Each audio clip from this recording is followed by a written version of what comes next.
Okay, next fidget spinner up for consideration is the one I was waiting for from Dam Designs in this nice wooden box, a pine box I believe.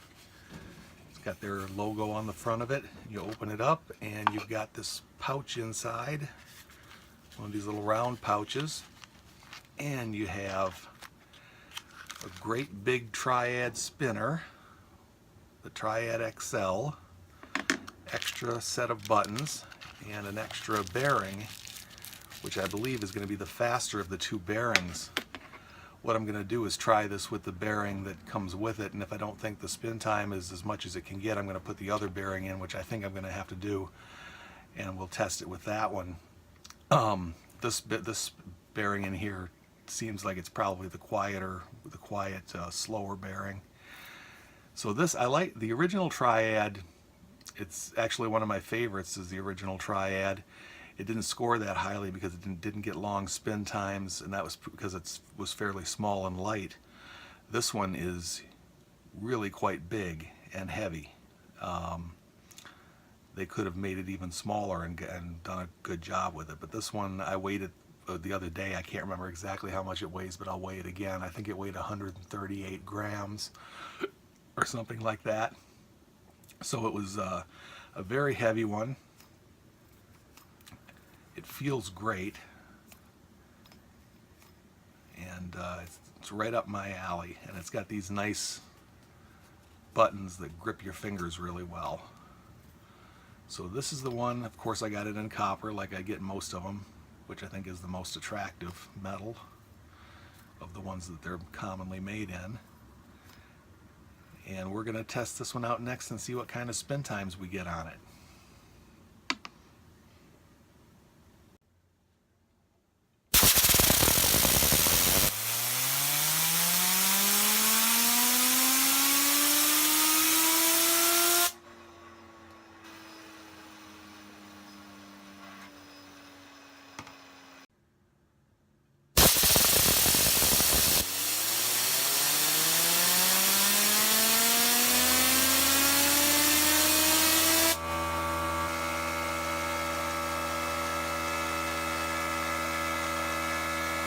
Okay, I just got done testing the Triad XL in copper. We'll go over the subjective scores first. On appearance, I gave it a 9 because I think it looks really great. It's machined, it's very clean, it's well finished and everything. On feel, I gave it an 8.5. I think it feels really good. Some people are going to have trouble with the weight on this thing, though. It weighs 135 grams.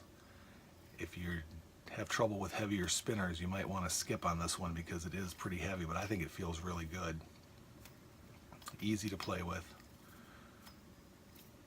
Good feel. Perceived quality a 9, again, because of the really good machining and everything. So I had a little issue with the bearings in it, though, which I found out from the website were our FC Essential bearings. It came with 2 of them, the FC Super Bearing and the Super Bearing version 2. I tried both of them with one of them, and I think it was the Super Bearing. I only got a 4-minute spin time, and the FC2 I got 6 minutes and 48 seconds, which is not out of line. That's a pretty good spin time for this, it turns out. So they weren't, one of the bearings was not so hot, and the other one turned out to be pretty good. But I tried some other things. I had some Zen Spin chrome bearings from who does that? I think it's Fidget HQ. Tried those, got a good time with that, 7 minutes and 44 seconds. And then I have some basically, I think it's Kugram stainless steel bearings, got a good score with that. And I also tried the bearing out of the Nautilus spinner that I just reviewed with it, got the really long spin times. The best one was actually the kind of cheapo stainless steel bearing. It got the best time all in all. So I just decided to go with that one. I could have just stayed with the original bearing, the second one. It would have got pretty much the same results. But I have that cheapo bearing in here right now. I'm probably just going to leave it in there. It got an average spin time of 8 minutes and 23 seconds. Horizontally, it was getting a little over 8 minutes, or a little over 7 minutes and 20 seconds. Vertically, it got much longer times, 10 minutes, almost 10 and a half minutes held vertically. So there was a lot of variability in there, unfortunately, which hurt its score, but it was very consistent, around 7 minutes and 20 to 7 minutes and 26 seconds held horizontally. Vertically, it got 10 minutes and 25 and 10 minutes and 26 seconds.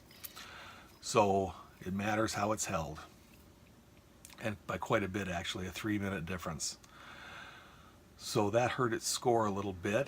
And then, yeah, the average variability was 81 seconds, which kind of cut into its score quite a bit. But it got an overall score of 8 minutes and 1 second, which qualifies it as a superior spinner, which I think it is. It's one of my new favorites. The score would have been considerably higher, even up in the 9 range, if it hadn't been so variable on spin time with horizontal versus vertical. But that's the system I use, and I've been doing that with all the others as well.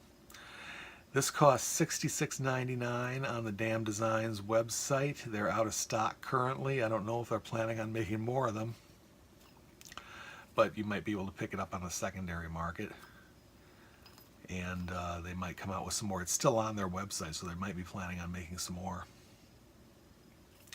And that's a really nice spinner if you like heavy spinners.